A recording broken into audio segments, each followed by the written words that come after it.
আসসালামু আলাইকুম বন্ধুরা। আজ আমরা আপনাদের টাইম ট্রাভেলের 5টি সবচেয়ে রহস্যময় ঘটনার কথা বলবো।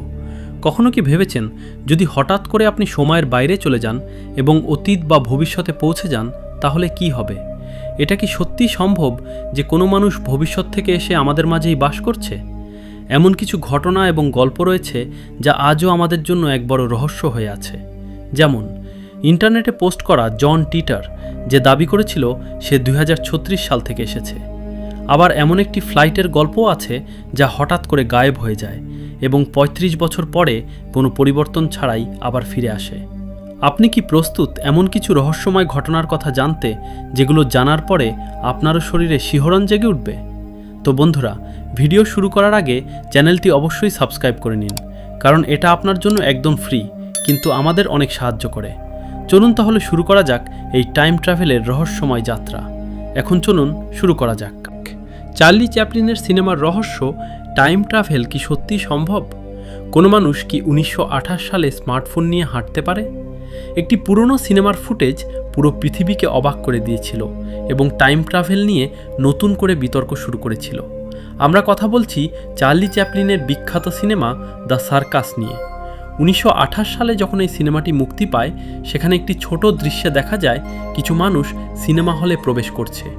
তখন কেউ বিষয়টি গুরুত্ব দেয়নি, কিন্তু প্রায় 80 বছর পরে 2010 সালে একজন ব্যক্তি, জর্জ ক্লার্ক, সেই ফুটেজটি খুঁটিয়ে দেখে অবাক হয়ে যান।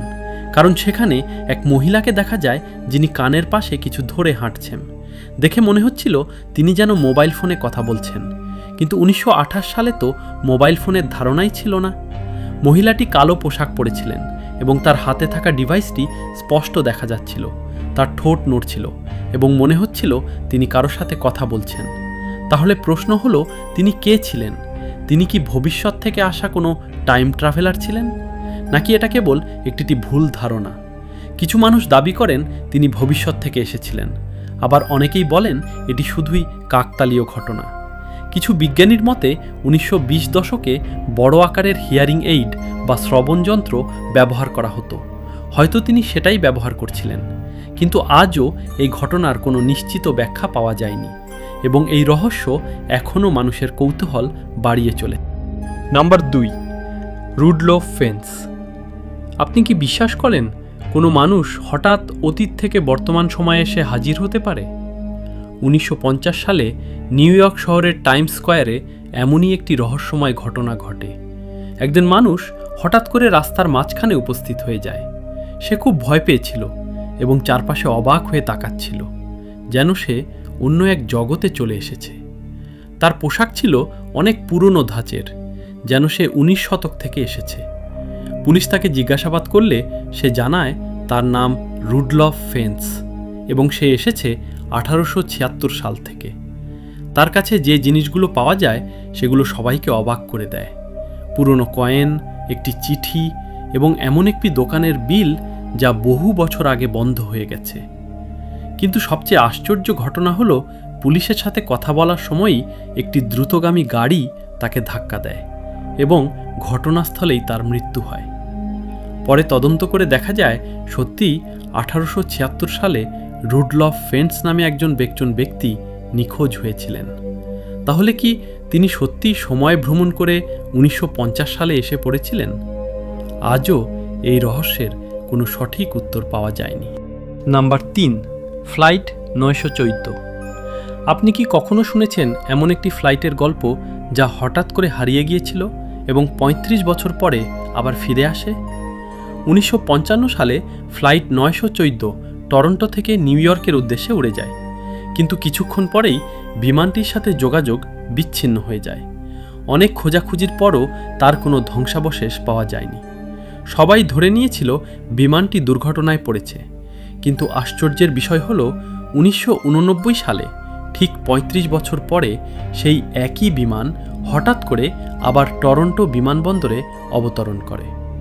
আরও অবাক করার বিষয় ছিল, বিমানটির যাত্রী এবং পাইলটদের কাছে মনে হয়েছিল তারা মাত্র কয়েক সেকেন্ড আগে উড্ডয়ন করেছিল। তাহলে কি বিমানটি সত্যিই টাইম ট্রাভেল করেছিল, নাকি এটি শুধুই একটি বড় গুজব?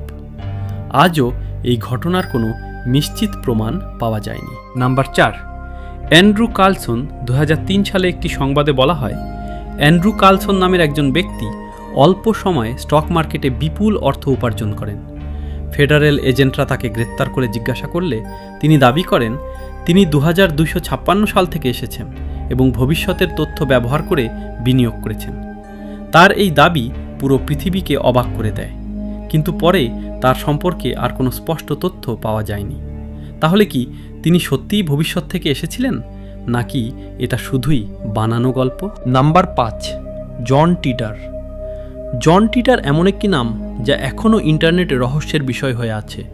2000 থেকে 2001 সালের মধ্যে একজন ব্যক্তি ইন্টারনেটে পোস্ট করতে শুরু করেন এবং দাবি করেন তিনি 2036 সাল থেকে এসেছেন। তিনি ভবিষ্যতের অনেক ঘটনার ভবিষ্যৎবাণী করেছিলেন। এমনকি তিনি বলেছিলেন তার কাছে একটি টাইম মেশিন আছে। কিন্তু তার অনেক ভবিষ্যৎবাণী কখনো সত্যি হয়নি। তাই আজও প্রশ্ন থেকে যায়, জন টিটার কি সত্যিই একজন টাইম ট্রাভেলার ছিলেন, নাকি এটি ছিল শুধু ইন্টারনেটে ছড়ানো একটি গল্প? তো বন্ধুরা, আপনাদের অসংখ্য ধন্যবাদ, কারণ আপনারা ভিডিওটি শেষ পর্যন্ত দেখেছেন। যদি ভিডিওটি ভালো লাগে তাহলে অবশ্যই লাইক করুন, বন্ধুদের সাথে শেয়ার করুন এবং চ্যানেলটি সাবস্ক্রাইব করতে ভুলবেন না। আবার দেখা হবে এমনই আরেকটি রহস্যময় ভিডিওতে। ততক্ষণ পর্যন্ত ভালো থাকুন। আল্লাহ হাফেজ।